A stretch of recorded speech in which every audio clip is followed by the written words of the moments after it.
Hello बच्चों। Next topic देखते हैं, electric dipole in an uniform electric field. यहाँ पे यूनिफॉर्म इलेक्ट्रिक फील्ड है जहाँ पे एक इलेक्ट्रिक डायपोल को हमने रखा हुआ है।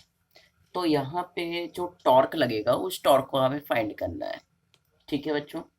तो अब करना क्या है, हमें एक इलेक्ट्रिक डायपोल को हमने इस तरीके से ले लिया है। इसको हमने ले लिया माइनस का क्यू, इसको हमने दे दिया नाम प्लस का क्यू। यहाँ पे यूनिफॉर्म इलेक्ट्रिक फील्ड है, यानी इस तरीके से फील्ड लाइंस बाहर की ओर आउटवर्ड डायरेक्शन में जा रही है। अब यहाँ पे ध्यान देना है, यूनिफॉर्म इलेक्ट्रिक फील्ड है तो सदैव मान के चलना है प्लस क्यू जीरो यहाँ पे पुट किया जाएगा। अब यहाँ पे प्लस क्यू जीरो है, ये माइनस का है, तो माइनस प्लस को क्या करेगा, अट्रैक्ट करेगा। फोर्स की डायरेक्शन क्या होगी, F is equal to minus का क्यू ई। क्लियर है आप सभी को। और दूसरी चीज़ ये भी है कि इलेक्ट्रिक फील्ड के अपोजिट माइनस क्यू की डायरेक्शन होती है। इलेक्ट्रिक फील्ड की डायरेक्शन ये, तो माइनस क्यू की डायरेक्शन हमेशा अपोजिट डायरेक्शन में होगी। यहाँ प्लस का, ये प्लस का, दोनों कैसे हैं, अपोजिट है। यहाँ पे क्या है, सेम नेचर के, बट यहाँ पे क्या करेगा, ये रिपेल करेगा। तो यहाँ पे डायरेक्शन क्या हो जाएगी, प्लस क्यू ई। बात करें जरा नेट फोर्स की, तो नेट फोर्स हो गया plus Q E minus Q E is equal to zero. Clear होगा।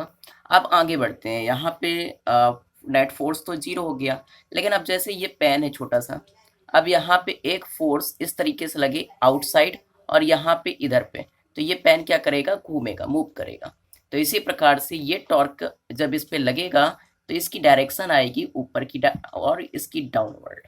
तो ये कैसे मूव कर जाएगा, ये इस प्रकार से पहुंच जाएगा यहाँ पे कहीं ना कहीं ऐसे।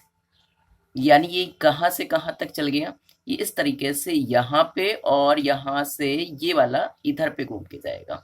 यानी इसकी डायरेक्शन हुई इधर और इसकी डायरेक्शन, यानी टोटल डायरेक्शन कैसी हो गई, इन दोनों की डायरेक्शन हो गई, जो परपेंडिकुलर डायरेक्शन है वो टोटल ये हो गई।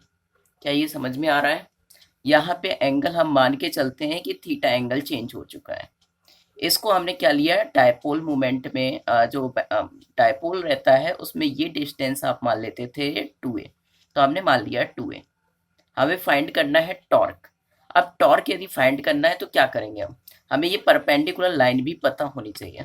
यहाँ पे ये है थीटा, तो परपेंडिकुलर लाइन अपॉन हाइपोटेनियस, ये किसके लिए हो सकता है, साइन थीटा के लिए। Okay, sine theta is equal to perpendicular line upon hypotenuse.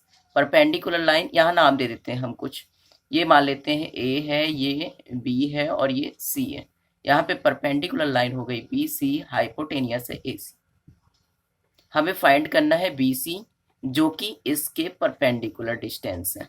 ठीक है, तो B C is equal to A C sine theta, जो कि हो जाएगा ए सी यानी 2a साइन थीटा। क्या ये क्लियर है आप सभी को। आगे बढ़ते हैं। अब टॉर्क क्या होता है, आपने फर्स्ट ईयर की क्लास में पढ़ा है, torque tau is equal to force.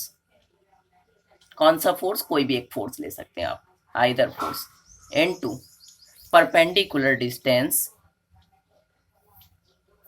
Between them. इन दोनों के बीच जो लगने वाली परपेंडिकुलर डिस्टेंस है हम उसको फाइंड करेंगे। तो यहाँ पे क्या हो जाएगा, अब यदि परपेंडिकुलर डिस्टेंस आप देखेंगे तो क्या होगी, ये है परपेंडिकुलर जिसको हम निकाल चुके, इसके लिए ये आई और ये यहाँ पे, यानी ये प्लस ये, यानी ये परपेंडिकुलर डिस्टेंस, और ये टोटल डिस्टेंस कितनी है, 2a साइन थीटा। अब यहाँ पे फोर्स की वैल्यू क्या हो गई, एफ 2a साइन थीटा।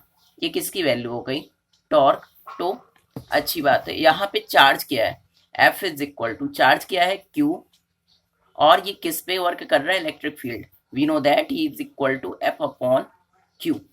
तो इसी प्रकार F is equal to Q E हो जाएगा। और जब ये क्यू ई हो गया तो हम क्यू ई को हम कहाँ पे पुट कर देंगे, यहाँ पे।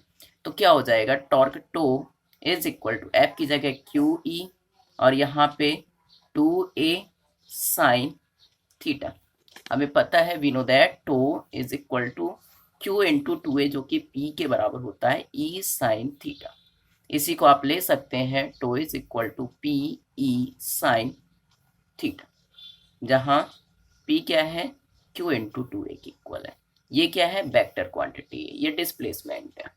इसी को आप और क्या लिख सकते हैं, tau is equal to vector P cross vector E. क्या ये क्लियर है आप सभी को? अब इसके दो टॉपिक और आ जाते हैं जो इम्पोर्टेंट टॉपिक हैं।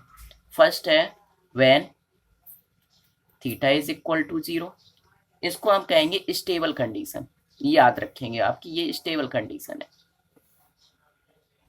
और इसके लिए टो की वैल्यू क्या होगी, पी ई साइन जीरो, यानी zero, sine zero, zero zero into P zero. अब आगे देखते हैं, जब एंगल हम चेंज कर देते हैं, सेकेंड एंगल हमने ले लिया थीटा जब 90, तो tau is equal to P E sine 90, sine 90 की वैल्यू 1, यानी ये मैक्सिमम है। और थर्ड केस है जब थीटा 180 है, तब क्या होगा, अनस्टेबल कहेंगे इसको। क्यों कहेंगे अभी उस पर भी डिस्कस करते हैं। तब क्या होगा, tau is equal to P E sine 180, sine 180 zero होता है, zero into P E zero. Okay.